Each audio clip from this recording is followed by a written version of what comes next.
오늘 이 금요 예배에 오신 여러분들을 환영합니다. 사실 이번 한 주 동안에 많은 분들, 아마 모든 분들의 마음이 좀 무거웠을 거예요. 한국에서 날아온 그 비보에 정말 많은 젊은이들이 희생되었다는 그러한 소식에 저도 사실 할 일은 많은데 일이 손에 잡히지는 않고 생각날 때마다 기도가 나왔습니다. 아마 모든 분들이 다 그러한 마음이었을 거라고 생각됩니다. 근데 오늘 들어오시면서 많이 느끼셨는지 모르겠지만 비록 우리의 마음은 무거워도 교회는 좀 산뜻해진 것 같죠?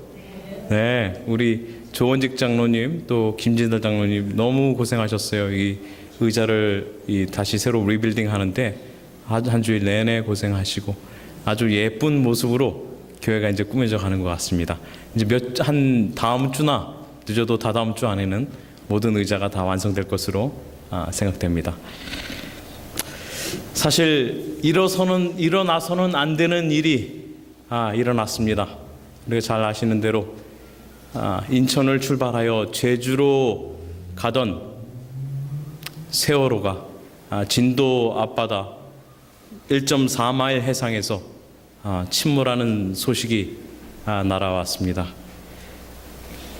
무려 475명이 타고 있었는데 이 중에 구조된 사람이 얼마 안 돼요. 179명. 나머지는 사망 또는 행방불명, 실종이라고 하는데 참 너무나 많은, 특별히 이 수학여행을 떠나기 위하여서 타고 있었던 많은 고등학생들이 이 차가운 바다에 내려갔다고 합니다.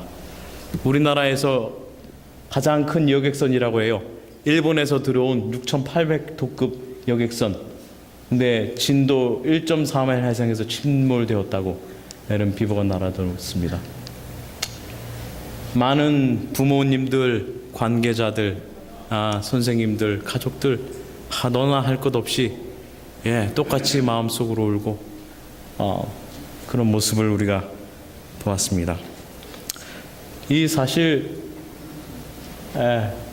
할머니와 어머니가 같이 함께 잃은 딸을 위하여서 부둥켜 안고 우는 거예요. 참 얼마나 마음이 아플까요? 무려 340명의 그 안산 단원고 학생들이 수학여행을 가는 도중에 이제 배가 침몰하고 있는 거예요. 이제는 다 기울어져서 들어가는, 이제는 마지막 남은 구조자를 구하기 위해서 접근하고 있는 모습을 보고 있습니다. 사실 이곳의 바다는 굉장히 그 유속이 빠르기로 소문난 곳이라고 그래요. 이쪽 부근이요. 그래서 굉장히 위험한 항로였는데 사실 이때 당시에 선장이 휴가 가서 다른 대리 선장이 2등 항해사가 선장으로 잠시 맡고 있었고, 이때 당시 사고가 났을 당시에는 2등 그 선장도 아닌 3등 항해사 26, 이제 25, 어린 그 3등 항해사가 배의 키를 잡고 운행을 하다가 갑자기 급회전, 110도를 급회전하면서 배가 옆으로 넘어졌다고 그래요. 참, 여기가 서거차도 맹골도 앞바다에 이렇게 큰 배가 일본에서 들여왔다고 그러죠. 20년 된 배를 들여와서는 여러 가지 이유가 많아요. 보니까 참 이렇게 되지 않았으면, 만약에 이런 개조를 안 했더라면, 이렇게 오래된 배를 들어오지 않았더라면, 이렇게 또 중축 불법 개조를 하지 않았더라면, 화물을 정말 많이 실지 않았더라면, 선장이 제때 이 하선 명령을 내렸었더라면, 빨리 조치를 잘 취했었더라면, 배의 키를 잘 잡고 있었더라면, 그렇지 않았더라면 이러한 큰 끔찍한 일이 일어나지 않았을 것 같습니다. 근데 안타깝게도 8시 45분경 급선회로 인해서 선체가 기울기 시작했고 이제는 배가 컨트롤할 수 없는 상황에 빠져들었다고 합니다. 그래서 8시 55분 이 전남 소방본부에 세월호가 긴급 무전을 쳤습니다. 저기 해경에 연락해 주십시오. 본선이 위급합니다. 지금 배가 넘어갑니다. 8시 58분경 서해지방해양경찰청 상황실에 사고가 접수되었고 그 다음부터 재난체계에 구멍이 뚫리기 시작했습니다. 배는 기울기 시작하는데 세월호에서 9시부터 9시 반까지 안내된 선내 안내방송이 엉터리였다고 합니다.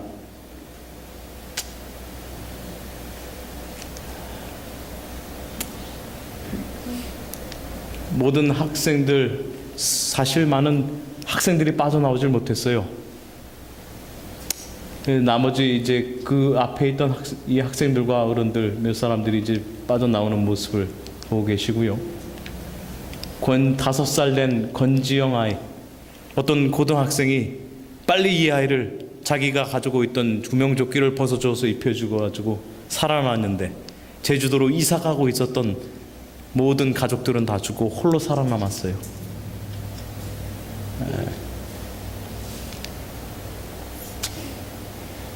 왜 이렇게 사건 사고가 많은지요? 2014년 4월 16일 세월호도 이제 침몰한 모습을 보았습니다. 여객선 안에 있는 탈출한 몇몇 사람들이 이렇게 내부를 촬영한 모습을 찍어왔습니다. 지금 사실 이게 사진 옆으로 기울어서 그런데 60도 이상의 배가 이미 기운 상태에서 안내방송이 나온 거예요. 자, 지금 오히려 선실이 안전하니까 구조 요청을 했으니까 나오지 말라고. 많은 사람들이 이 관물대 밑으로 여기 밑에 앉아다고 그래서 밑에 지금 다 이렇게 사람들이 있는 겁니다. 이렇게 방송이 나왔습니다. 승객 여러분, 현재 위치에서 절대 이동하지 마시기 바랍니다. 선실이 더 안전합니다. 제주관제센터에서는 구명조끼를 착용하고 빨리 대피시키기 바랍니다 라고 했는데 세월호의 안내방송은 전혀 다른 방향으로 흘러갔다고 합니다. 그래서 안타깝게도 179명이 구조되고 나머지 296명이 사망 또는 수정되었다고 합니다. 어느 신문에 이 그림이 실렸어요. 나오지 말라 했잖아요. 어른들 말 듣지 말았어야, 믿지 말았어야 했는데 참 사실 이 상황에서 선장이 했어야 할 일은 사고 즉시 해양청의 상황을 보고 했어야 되고 상황 설명과 구출될 수 있는 방법을 알려주었어야 합니다. 일부 승무원들에게 구명정을 활용 가능한 상태로 대기시켜 놓고 승객들이 갑판 위로 빠져나올 수 있도록 도왔어야 합니다. 이렇게 승객 여러분, 지금 이 세월호는 뒤집히고 있는 중이며 얼마 후에 빠질 겁니다.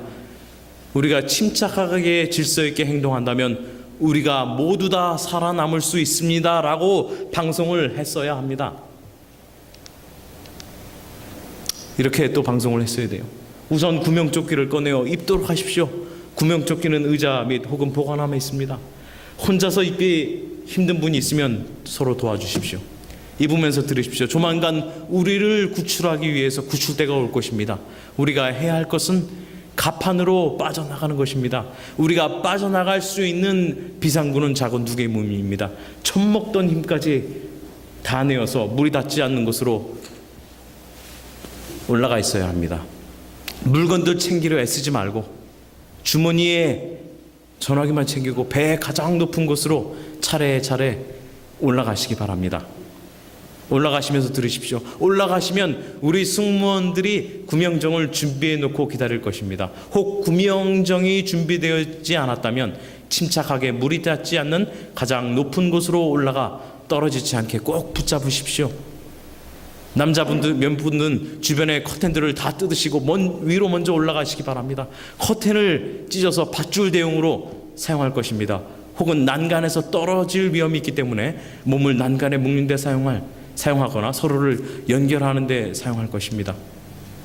혹 배에서 바다로 뛰어내려야 할 상황이 발생한다면 장애물이 있는지 잘 확인한 후 뛰어내리십시오. 뛰어내릴 때엔 왼손으로 코를 잡고 오른손으로는 왼쪽 어깨 부분에 구명조끼를 누르면서 뛰어내리십시오. 뛰어내린 후엔 할 수 있는 한 선체에서 멀리 이탈하십시오. 무엇이든 떠 있는 것이 있으면 붙잡고 물 위에 떠 있으십시오. 여러 사람이 함께 있다면 서로 구명조끼를 붙잡고 껴안으면서 머리를 물 위로 내어놓으십시오. 그리고 기도하십시오. 우리 모두는 살아야 합니다. 우리를 사랑하는 사람들, 우리를 위해 기도하는 사람들을 위해서 살아야 합니다 라고 방송하고 대처했다면 얼마나 좋았을까요? 참 안타까운 마음 금할 길 없지만 그때 당시의 상황은 정반대로 흘러나갔다고 합니다. 오히려 가장 늦게 모든 사람의 안전을 확인하고 배를 이탈해야 할 선장이 가장 먼저 배를 이탈했다고 그래요.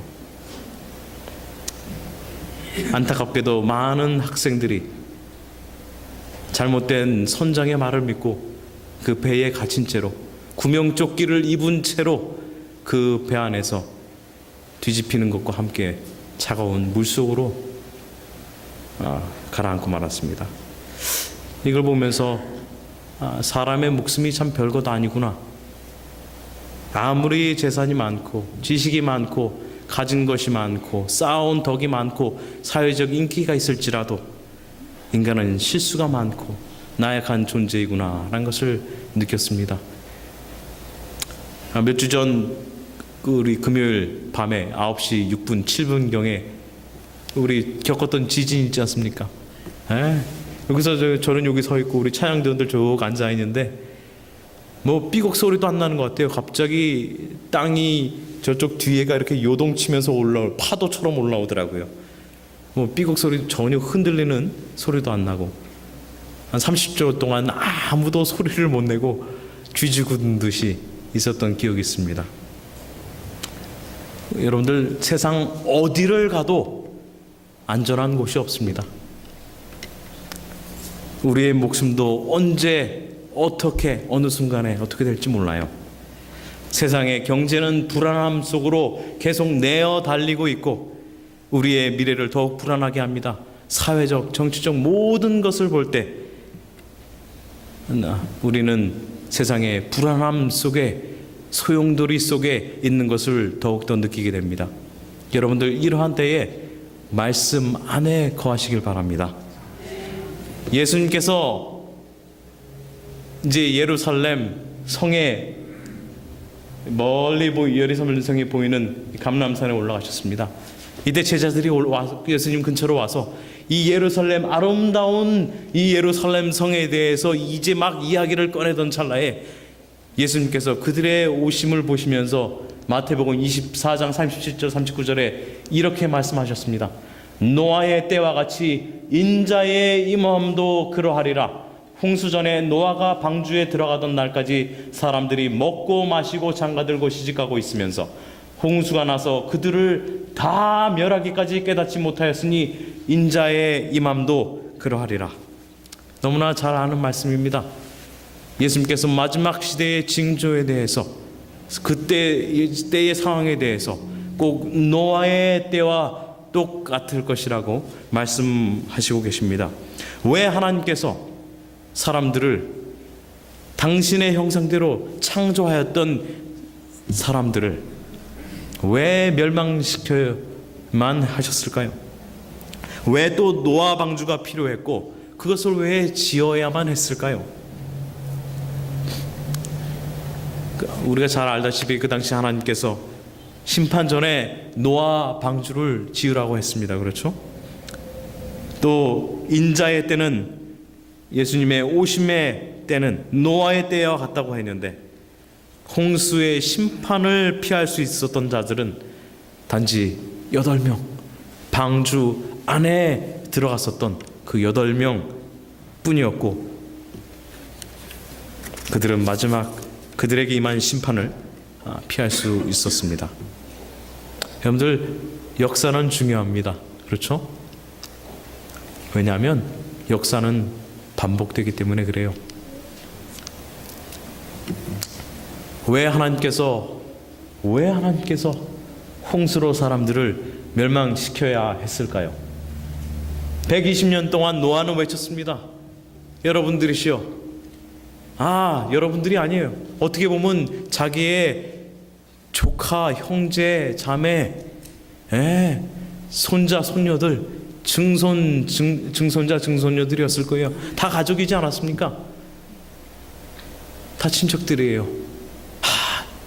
하나님께서 이제 그 세상을 멸망하신다고, 빨리 방주 안으로 들어오라고 얼마나 갈급하면서 그들을 방주 안에 들어오게끔 하기 위해서 노력했을까요? 하지만 노아도, 당대의 의인이었던 노아도, 하나님과 동행하였었던 노아도 8명 밖에는, 자기의 가족 밖에는 구할 수가 없었습니다. 여러분들, 구원은 개인의 것입니다. 남이 강요한다고 될 수도 없어요. 창세기 6장 1절로부터 4절에는 이렇게 말씀하고 있습니다. 사람이 땅 위에 번성하기 시작할 때에 그들에게서 딸들이 나니 하나님의 아들들이 사람의 딸들의 아름다움을 보고 자기들의 좋아하는 모든 자로 아내를 삼는지라. 여호와께서 가라사대 나의 신이 영원히 사람과 함께하지 아니하리니 이는 그들이 육체가 됨이라. 그러나 그들의 날은 120년이 되리라 하시니라. 당시에 땅에 네피림이 있었고 그 후에도 하나님의 아들들이 사람의 딸들을 취하여 자식을 낳았으니 그들이 용사라 고대의 유명한 사람이었더라. 여기에 문제가 있습니다. 문제는 뭐예요? 하나님의 아들들이 사람의 딸들의 아름다움을 보고 자기 좋은 대로, 자기 눈에 좋은 대로 모든 자로 아내를 삼았다고 나와 있습니다. 여러분들, 사실 남자와 여자가 결혼하는 것이 당연하지 않습니까? 잘못된 것이 아니에요. 하나님께서 아담과 하와를 지으시고 어떻게 했습니까? 생육하고 번성하라고 하였지 않았습니까? 하지만 여기 표현은 하나님의 아들들이 사람의 딸들을 취하였다고 나옵니다.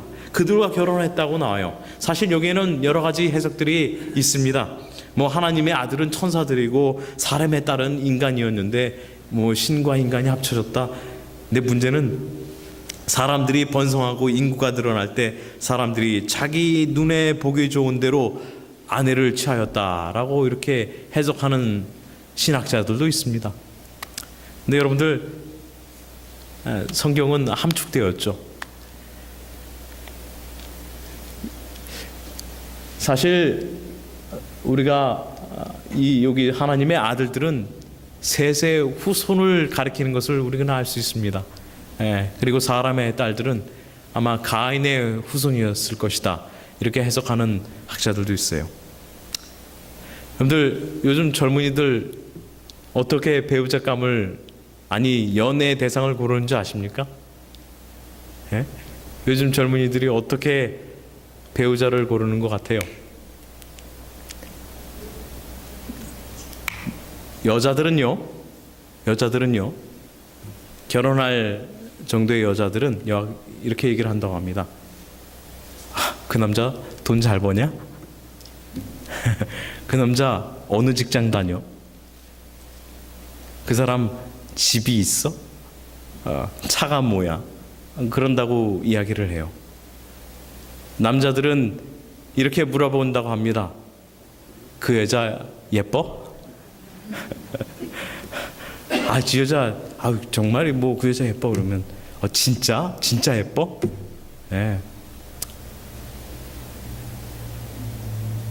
근데 정작 필요한 것은 사람의 마음의 아름다움인데,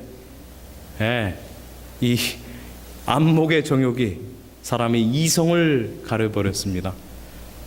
여러분들께 한번 말씀드린 적이 있는 것 같은데, 저도 제 아내를 절대로 외모를 보고 결혼하지 않았습니다. 저도 그 정말 아름다운 마음씨를 보고 결혼했는데 장로님들이 웃으시네요. 여러분들, 감각적인 느낌, 외모 아름다움은 오래가지 않습니다. 그렇죠?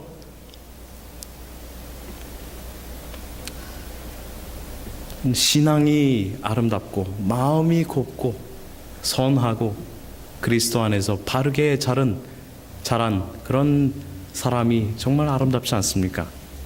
사람들이 어떠한 가치를 가지고 결혼하는 것은 어떻게 보면 그 사람의 도덕적 바로미터예요.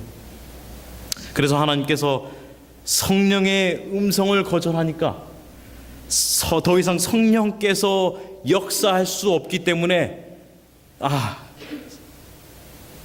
그들을 떠났습니다. 그래서 사람들이 육체가 되었다고 성경은 얘기해요. 우리가 갈라디아서 3장 3절에 보면은 영과 육에 대해서 잘 바울이 이야기하고 있지 않습니까? 성령께서 우리를 지배하지 않으면 우리는 육체입니다. 우리는 곧 죽으면, 호흡이 끊어지면 썩어서 죽을 육체밖에 안 된다는 것입니다. 하지만 영의 사람은 하나님의 성령께서 주장하는 사람이라고 로마서 8장에 나와 있지 않습니까? 로마서 8장 잠깐 볼까요? 로마서 8장에 어떻게 이야기하고 있습니까? 로마서 8장에 보시면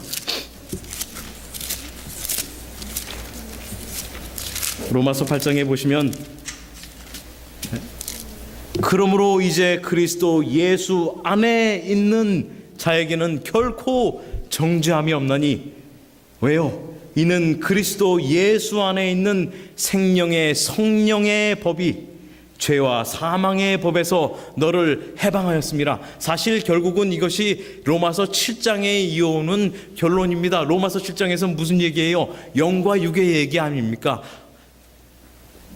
죄 안에 있을 때, 나의 죄의 속박이 나를 어떻게 할 수 없었지만, 오호라 나는 곤고한 사람이로다. 이 사망의 몸에서, 육체의 몸에서, 육의 몸에서 나를 누가 건져내랴? 이걸 사도 바울의 부르짖음이에요. 하지만 그 해답이 로마서 8장에 하나님의 영께서 거하시는 사람에게는 결코 정죄함이 없다고요. 그것이 바로 곧 영의 사람이라고요. 창세기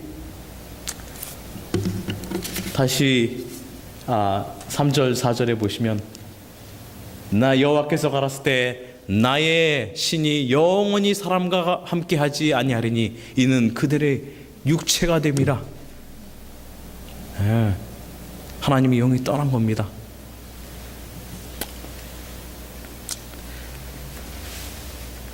여기에 네피림이란 단어가 있죠. 네피림은 히브리어로 거인들, 잔인한 사람들, 포악한 사람들이란 뜻을 가지고 있습니다. 사실 이거에 대한 해석도 많은데요. 여러분들, 우리가 잘 알다시피 아담은 하나님께서 완벽하게 창조한 창조물이었습니다. 아마 그들의 비록 죄로 인해서 쇠퇴하였다 하지만 우리가 알다시피 그들은 굉장히 큰 사람들이었기 때문에 네피림이라고 하는 것이 뭐 특별한 어떤 사람들인 건 아닌 것 같습니다. 하지만 여기서 이야기하고 있는 그 언어, 사람들이 포악하여지고 잔인하여지는 모습을 우리가 볼 수 있습니다. 그 죄악도 증가하고 있는 것을 볼 수 있습니다. 사실 여기 하나님의 아들들은 셋의 자손인데요. 창세기 이 4장 23절 26절에 보시면 이들이 사람들을 서로 죽이기 시작합니다. 다처제를 하기 시작해요. 셋의 자손들이 여호와의 이름을 나중에 부르게 되죠. 그리고 그들이 하나님의 아들들이라고 불려집니다. 우리가 지금 본 로마서 8장 14절에 보면 이런 말씀이 있습니다. 로마서 8장 14절, 무릇 하나님의 영으로 인도함을 받는 그들은 곧 하나님의 뭐라고요? 아들이라. 누가 하나님의 아들이라고요? 다른 사람이 아니라 하나님의 영의 인도를 받으면 그 사람이 하나님의 아들이라고요. 근데 이 하나님의 아들들이 타락하였습니다. 즉 성품의 가치를 보고 결혼하는 것이 아니라 아름다움을 자기의 눈의 육신의 안목을 따라서 자기 보기 좋은 대로 모두 아내를 삼은 것이 문제였습니다. 하나님께서 참으시고 120년 동안 그들에게 노아를 통하여서 경고하셨지만 그들은 듣지 않았습니다. 창세기 6장 5절 6절에 보시면 여호와께서 사람의 죄악이 세상에 관영함과 그 마음의 생각의 모든 계획이 항상 악할 뿐임을 보시고 땅 위에 사람 지으셨음을 한탄하사 마음에 근심하시고. 요즘 세상이 그렇지 않습니까? 7절 9절 가라사대 나의 창조한 사람을 내가 지면에서 쓸어버리되 사람으로부터 육축과 기는 곳과 공중의 새까지 그리하리라. 이는 내가 그것을 지었음을 한탄함이니라 하시니라. 그러나 노아는 여호와께 은혜를 입었더라. 노아의 사적은 이러하니라. 노아는 의인이요 당세의 완전한 자라. 그가 하나님과 동행하였으며. 여러분들 성경을 통틀어서 하나님과 동행한 사람이 2명 나옵니다. 그 사람이 누군 줄 아세요?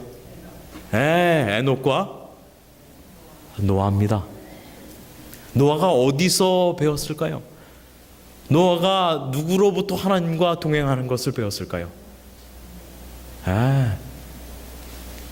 노아의 증조 할아버지가 누구예요?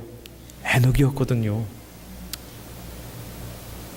살아 있었을 때 만났는지는 모르지만 그의 에녹의 아들 무드셀라 할아버지를 통해서 자기의 증조 할아버지에 대한 이야기를 많이 들었을 것입니다. 300년 동안 옆에서 하나님과 어떻게 동행하는지를 배웠을 그 무드셀라, 그것을 자기의 손자 노아에게 전해주지 않았겠습니까? 근데 여러분들 여기에 보시면 잘 보시면 노아의 3가지 특징이 있어요. 하나님께서 노아를 이제는 내가 지면에 쓸어버리겠다, 내가 창조한 것을 후회한다 하면서 쓸어버리겠다고 하셨을 때 3가지 노아의 특징이 있습니다. 뭐예요? 노아의 첫 번째는 노아는 의인이요, 2번째는 완전한 자라, 3번째는 그가 하나님과 동행하였다고 이야기하고 있습니다. 여러분들 노아는 그때 당시에 노아 홍수 있을 때에 살아남은 마지막 백성들을 예표합니다. 그렇습니까? 그렇다면 이 지구가 마지막으로 이제는 물이 아니라 불로 멸망할 때에 노아의 무리와 같은 사람들도 노아와 같은 성품과 성격과 특징을 가지고 하나님께서 구원할 수 있는 백성이 되어야 합니다. 그렇죠? 무슨 특징이었습니까? 그들이요, 의인이요, 2번째로는요 완전한 자요, 3번째로는 하나님과 동행하는 일이 누구에도 필요하다고요? 우리에게도 필요합니다. 노아는 하나님으로부터 들려오는 음성에 귀를 기울일 줄 알았습니다. 오늘 사랑하는 성도님들, 하나님의 음성에 귀 기울이는 법을 배우시기 바랍니다. 창세기 6장 13절에 보시면 이런 말씀이 있습니다. 하나님이 노아에게 이르시되 모든 혈육 있는 자의 강포가 땅에 가득하므로 그 끝날이 내 앞에 이르렀으니 내가 그들을 땅과 함께 멸하리라. 여러분들 강포는 우악스럽고 사나운 것을 이야기합니다. 더 다른 말로 이야기하면 죄악이 가득했다는 말이에요. 근데 왜 창세기 6장 14절에 보시면 왜 하나님께서 방주를 만들라고 했어요? 여기 6장 14절 창세기 6장 14절에 보시면 너는 잣나무로 너를 위하여 방주를 짓되 그 안에 간들을 막고 역청으로 그 안팎